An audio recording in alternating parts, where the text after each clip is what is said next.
This new game has one of the coolest aesthetics I've seen lately. And even though it's being made by an indie studio, this has everything it needs to become a success. In the story, humanity abandoned the surface of Earth and started living inside a giant tower up to 8 kilometers tall.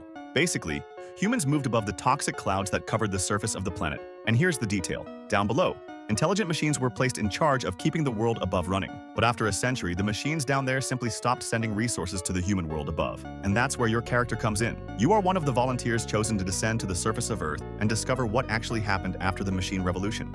And the most interesting part is that when you go down, you don't just find out that the robots became enemies. You discover that they evolved into a completely new kind of species. They even created their own society and even their own robotic gods to worship. So when you descend, bro, you discover a whole new reality down there, where machines have taken over everything. But your main objective is to understand the origin of all of this. And what makes it even more interesting is that the game has a very unique aesthetic. I believe that happens because the small development team behind the game used to work in film production and visual effects. That's why the developers aren't promising a frantic shooter. Instead, they're promising an atmospheric FPS focused on exploration and mystery. The name of the game is Supreme Experiment, and it doesn't have a release date yet.